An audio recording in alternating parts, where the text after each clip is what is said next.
Well, hi, good morning, good afternoon, wherever it is while you're watching this. I'm Karen. I'm from Michigan Hands and Voices, and we're here today to talk about the educational decisions you might be making for your child who's deaf or hard of hearing right now, and sharing our own decision making right now, and how we're all coming to those decisions. So Janelle, why don't you go ahead and introduce yourself? Sure. Hi, everyone. My name is Janelle, and I'm also here for Michigan Hands and Voices, the executive director, and I'm highly interested in talking with the individuals we have on tonight and learning more about, how it feels to have to go through this and make these decisions. So I'm excited about that and look forward to hearing what everyone has to say. Amanda, Noah? Hi, my name is Amanda, and I'm Noah. and we have two boys. Jacob, who is 8, and he is deaf or hard of hearing, whatever he prefers that day. And we also have a son, Jonah, who is 5. Delaney? Hi, my name is Delaney. 2 of my 5 children are deaf and hard of hearing, and one is 11 and one is 15. And I also have a child who is hard of hearing, and he is going to be a freshman in high school this year. So I guess we'll start out by talking about how you guys are all kind of getting through things lately. How are you feeling as in these weeks that lead up to the start of school? Who wants to go first? Raise your hand. This is Amanda.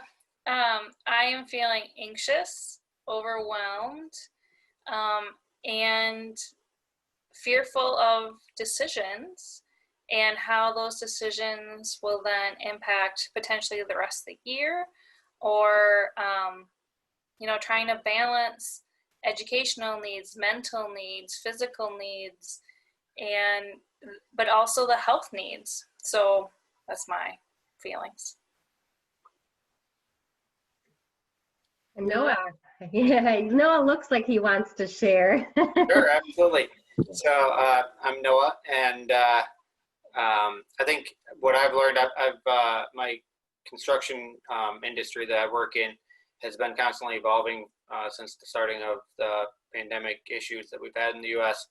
And one thing I've learned is to never look too far down the road as to what might be out there, because it's constantly changing. So I'm maybe less apprehensive about what's going to happen, because I know it's going to change 10 times before then. So kind of just taking it day by day. Melanie, do you want to share? Sure.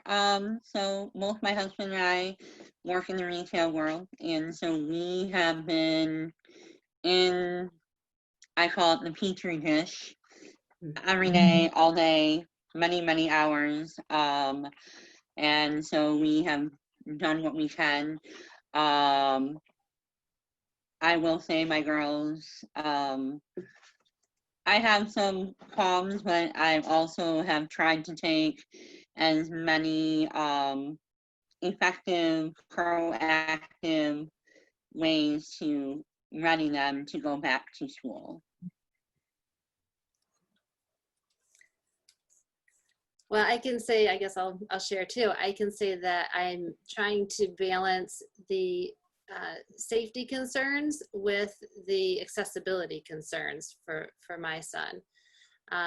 And overall, just having a rough time, just kind of keeping positive right now. So every day is a struggle to find the positives. I'll say that. Yeah, I'll share this now. Regarding running an organization, I guess it's a constant keeping your mind open to the changes. I think Noah kind of mentioned how you've got to go with what's going on today. And and being proactive and, you know, looking at what are the needs, because it's constantly changing, and trying to stay ahead of the game, which is a lot of work.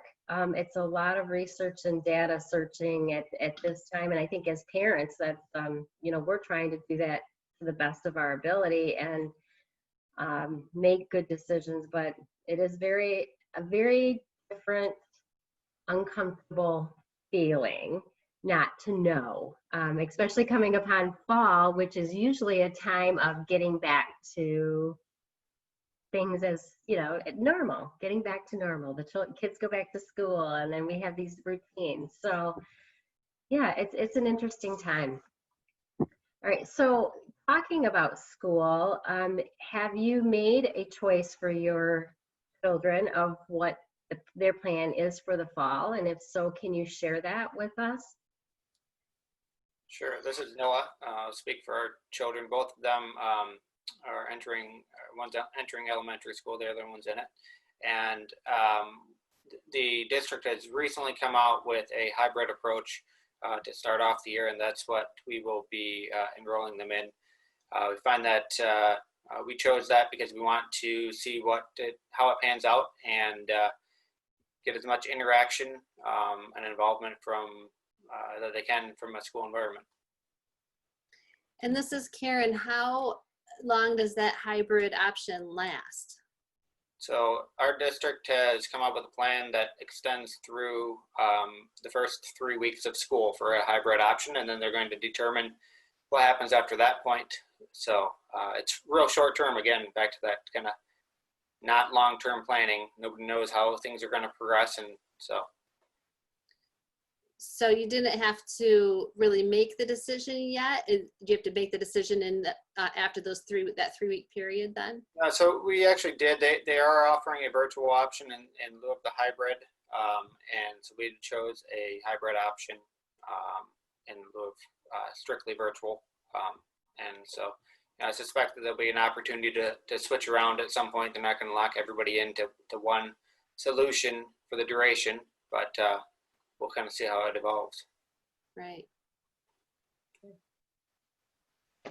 Delaney? This is Delaney. Our school districts, because I have plural districts, they have both chosen either to do a all virtual learning or a all face-to-face.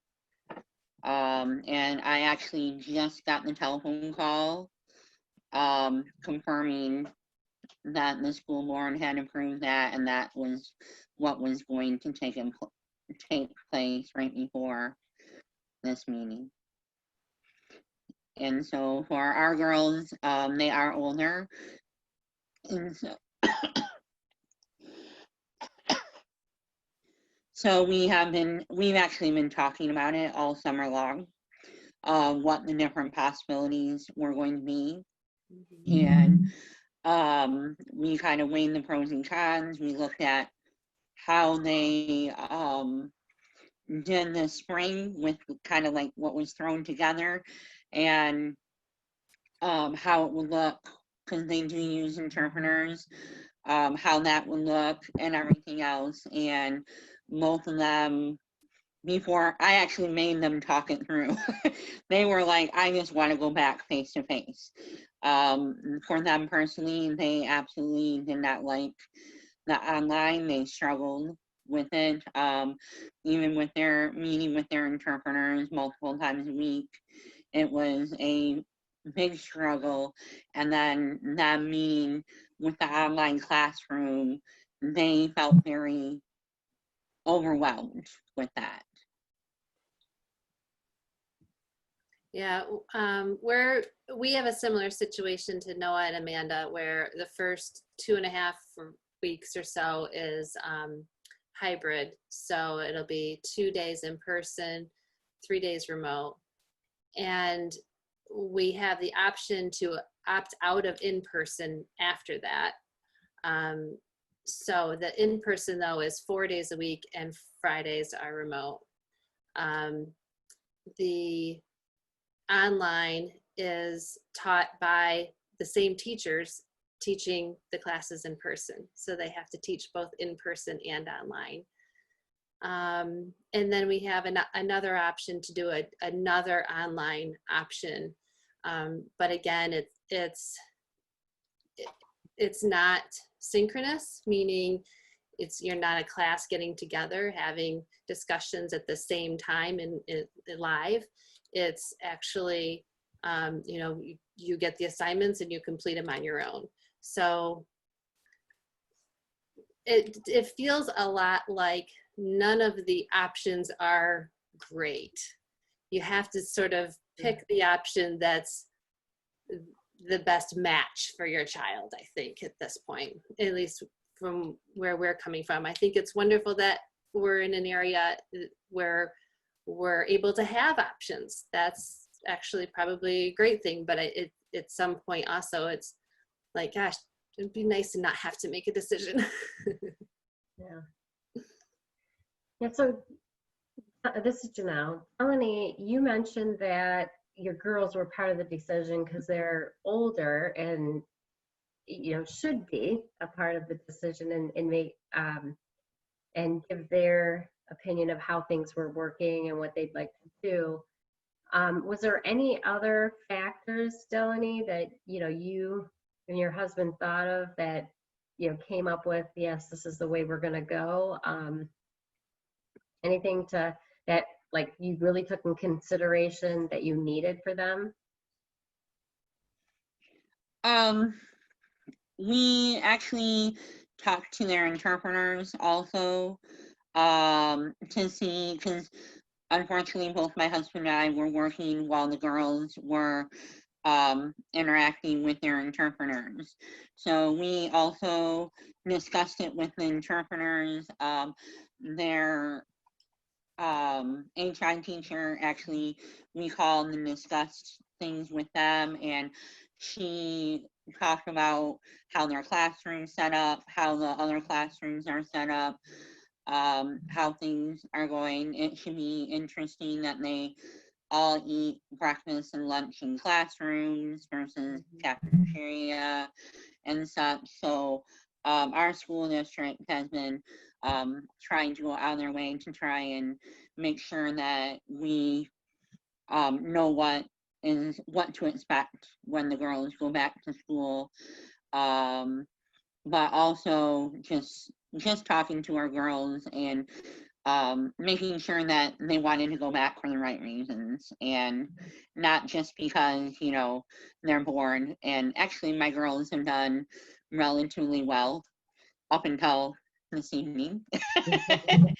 Most time, I think our family's actually grown quite a bit closer and like done more activities together and everything else. Like, we're not the cookie stamp family by any means, but I have seen their relationship grow because they're more dependent on each other rather than other outside friends and stuff. So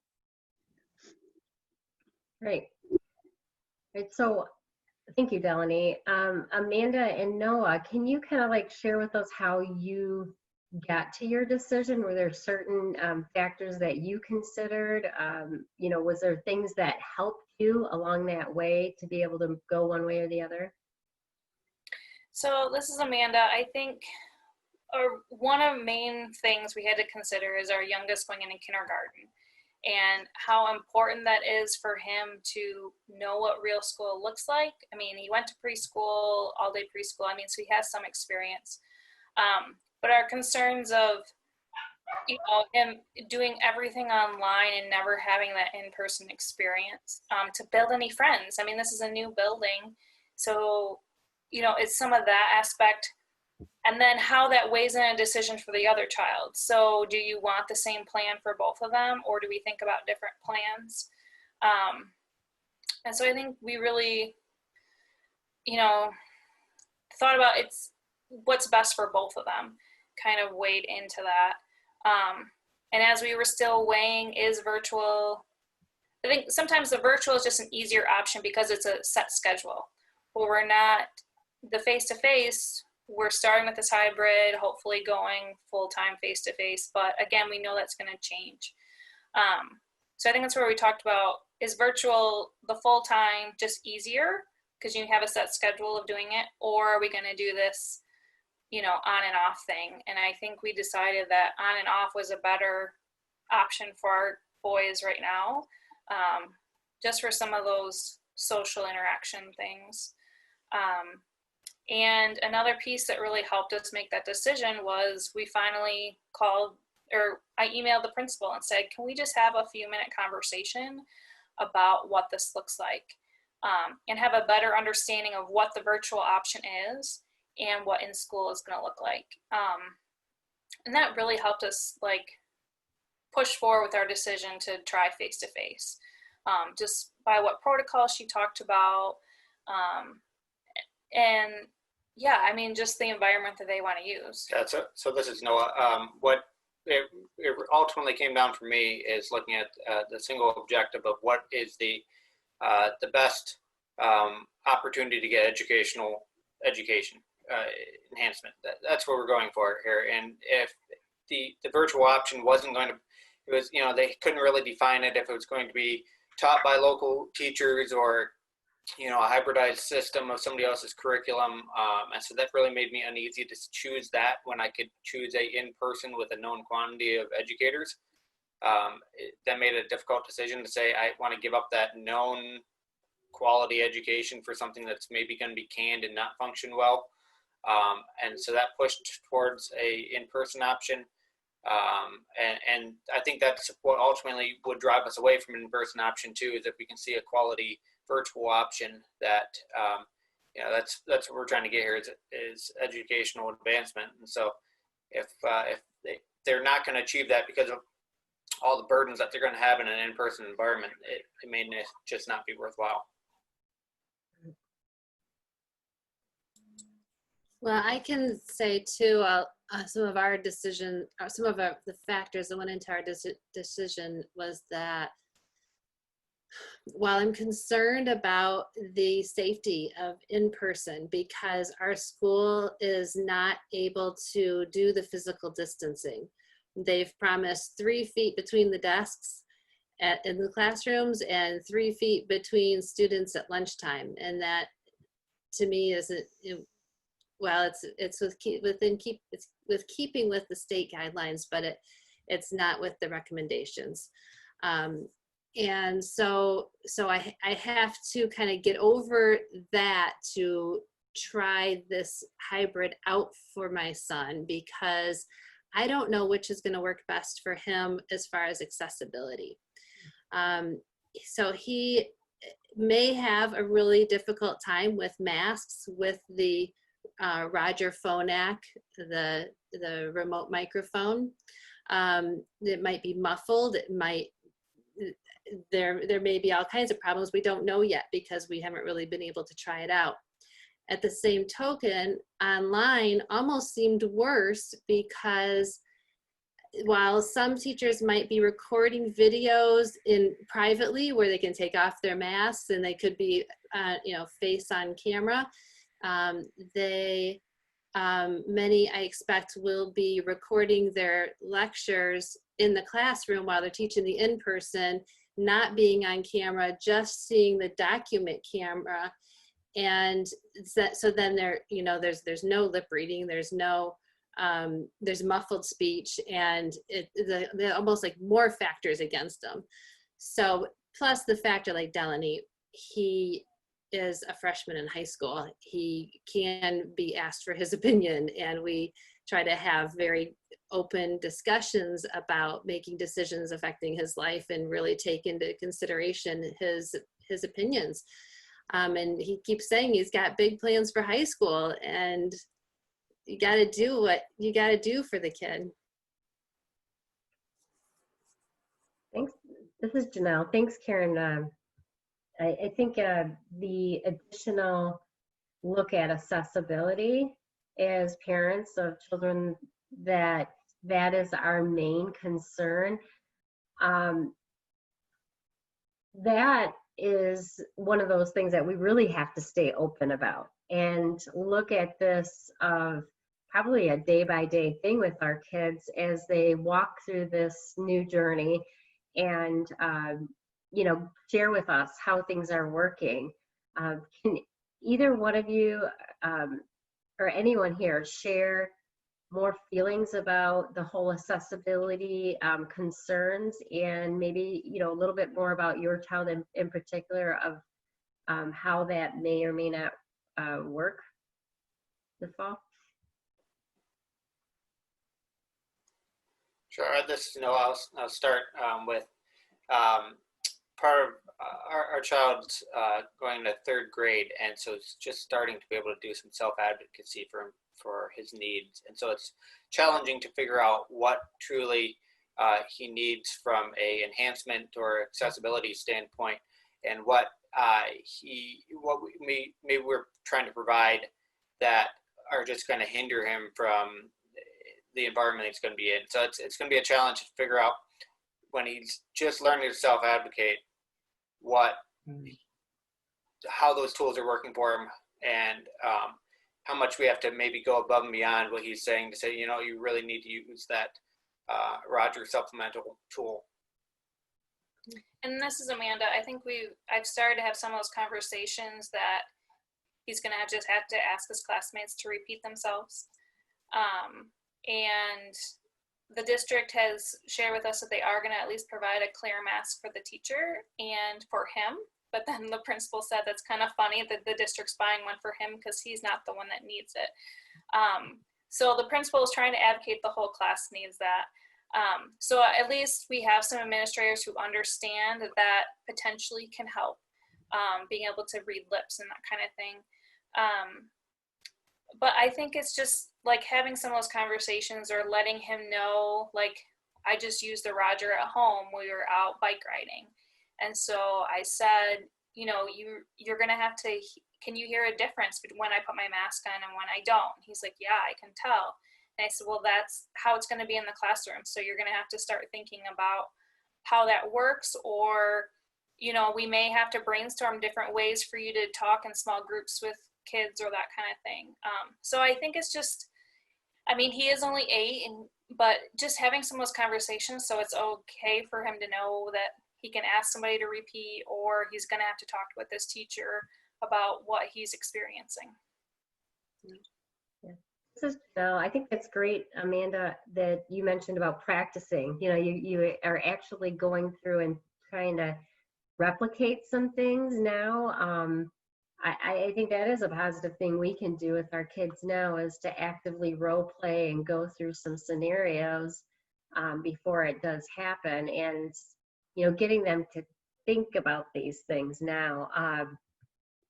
I can imagine, Delaney, that your girls, being you have 2, have they challenged each other on this as well, or you guys practiced or used anything with the mask and the mics? And so we've gone, this is Delaney, we've gone on a couple of trips where we've been out in public, we've all worn masks, and it's actually increased my sign language skills.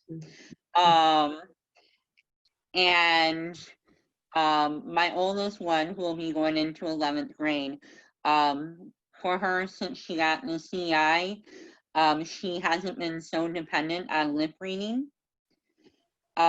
So we've done some tests and everything, and she's actually done really well with a person wearing a mask and being able to understand, I would say, relatively clearly when she has heard that person's voice. We are starting a new chapter. She has a new HI teacher. She has quite a few. She's going to be going into Career Center, where it will be all new voices. So we have a lot to go through. So we've been working on for quite a few years self-advocacy, and she's really kind of jumped that up. Even at home, a show started without closed captioning. She's like, what is this? So she's been much more for her in getting her needs met, and that was one of her struggles. So she's come a far way, quite far on that. And then her younger sibling, she's always been like a rolling people over, and just to make sure that things are done. She doesn't like just hold back. So the biggest thing is really gonna be sign language, and then all their interpreters and HI teacher, they've been testing out every single mask available, including face shields or a combination of them. So they really, and they're actually offering to buy them for anyone who interacts with my daughters. So they've been trying to make sure that those are available for them. And especially my older one actually has a lunch bunch group that has followed her since second grade, so that they can still talk and interact when it's applicable. This is Janelle. I think, having a lot of different options to practice in a week or two before we start, is tough too as a parent, so doing whatever we can without taking your children out too much, because we're not supposed to be doing these things either. So it's a kind of a balance there. I was thinking about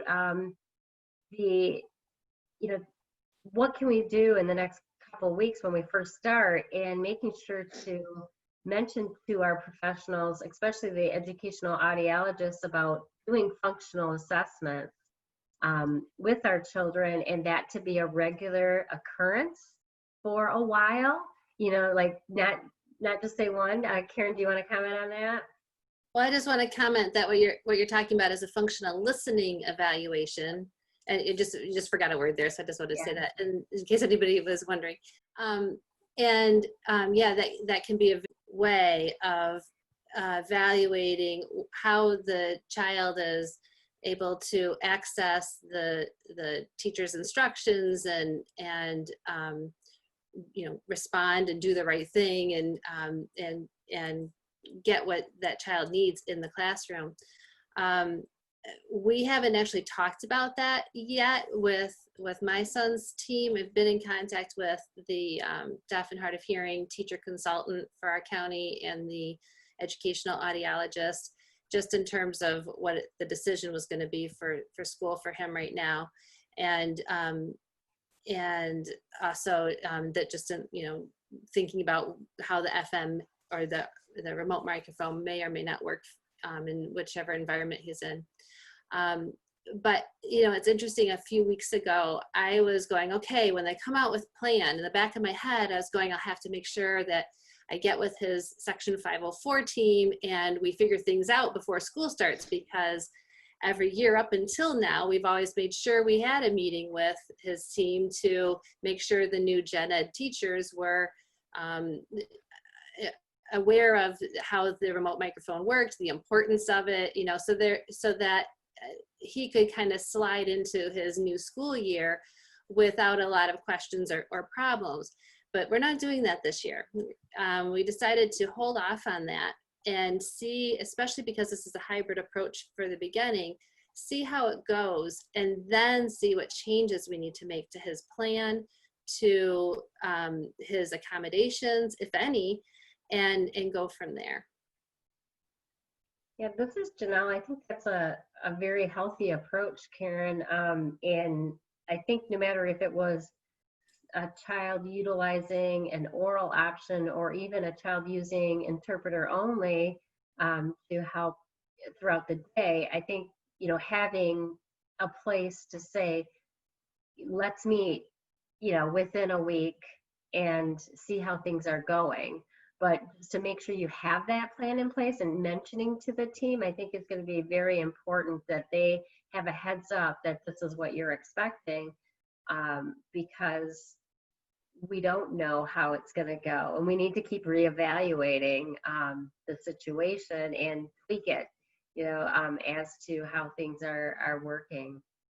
So yes, there's a functionally listening assessment, but I almost wonder if we have to have like some kind of functional communicational assessment for, our kids, whatever type of language they are using, via visual or oral.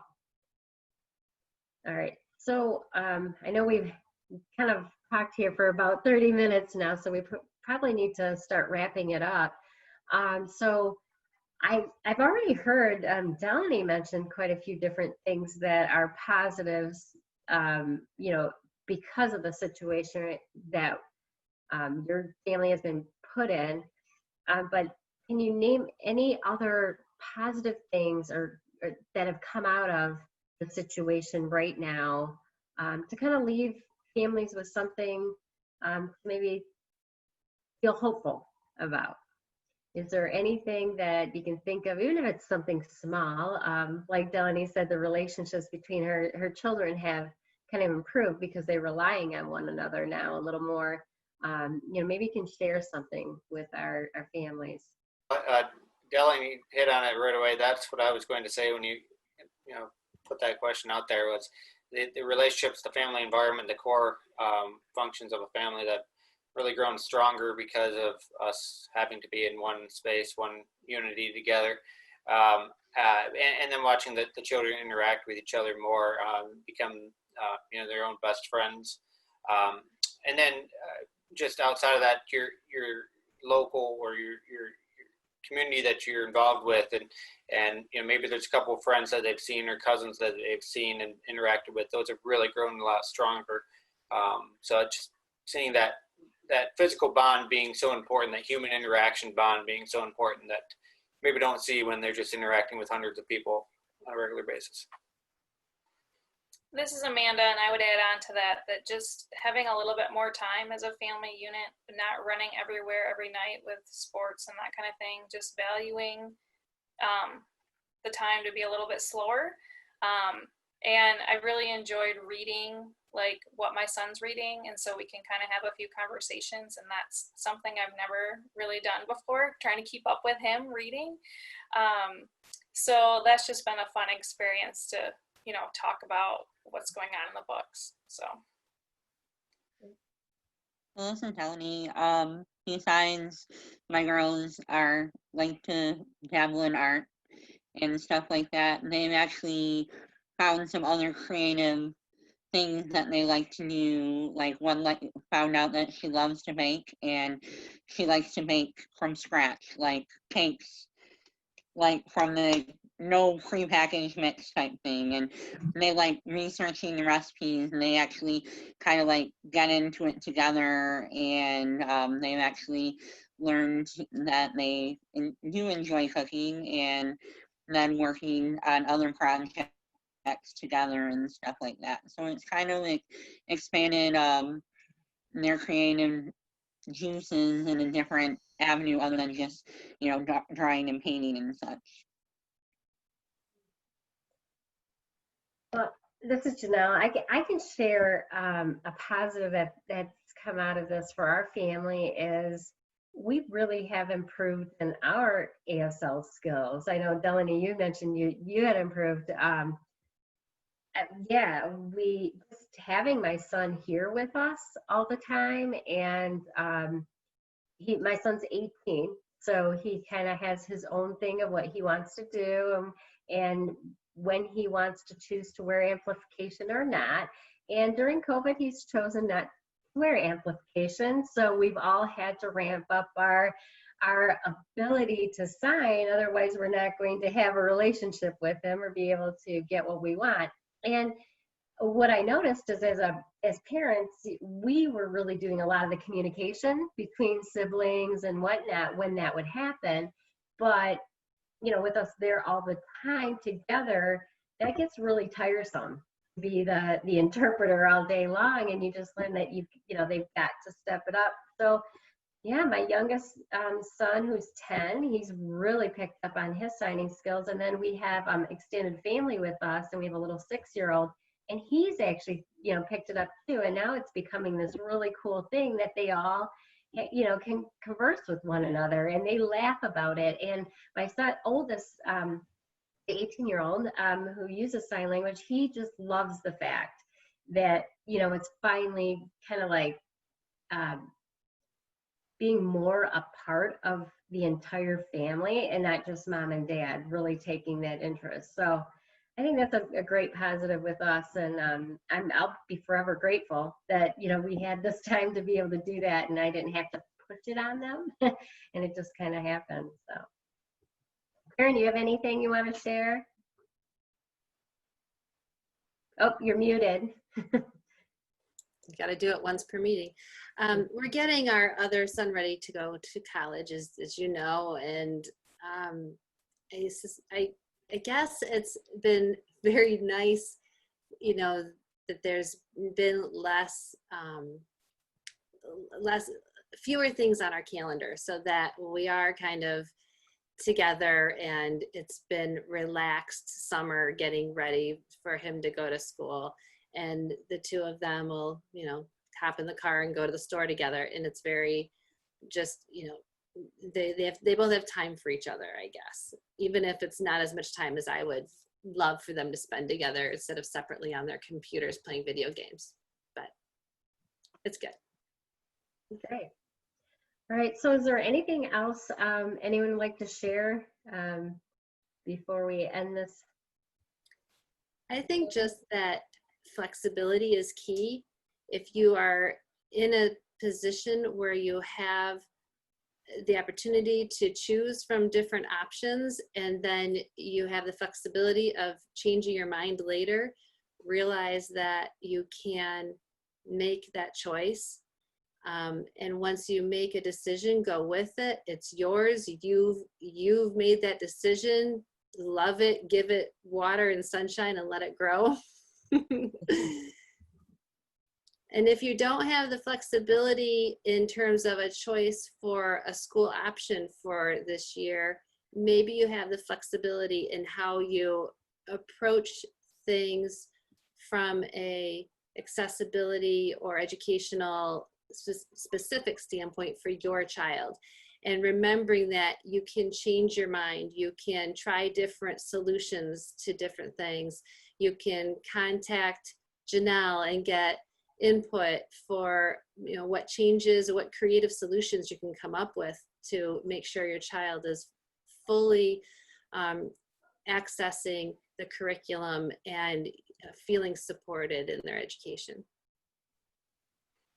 This is Amanda. I think I would add that kind of made the connection between what we're experiencing now similar to our first year of our Heart of Hearing journey, of like the overwhelming piece, the collecting information, the seeing several different doctors and trying to make language choices and amplification choices. Like, it was just a lot, but once we kind of got past that hurdle, things kind of settled down and we, figured it out and came up with a plan and went with it. So again, I kind of see this as that upheaval time, overwhelming time, but that hopefully sooner rather than later, some of these things will settle down again, and then we'll get back into a routine where things are kind of our new status quo. So. Melanie, any last thoughts? I just want to say that hopefully most of us have had benefits in this whole entire thing with our families and stuff, and that we will continue to try and keep a little bit slower pace and I don't want to go back to what the old norm would be type thing per se, and to just enjoy your kids, make the choices, but again, once you make that choice, give it the full effort that you can, but still be open-minded that it might not work, and be okay with changing and not beating yourself up for not making the other choice in the begin with, because we're all making the best possible choices for our children with the information that we have, at the time. So Yeah, this is Janelle, and I think we, always want to share that feeling of being kind to one another, in being able to respect people's choices. Karen, you mentioned when you make that choice, just go with it.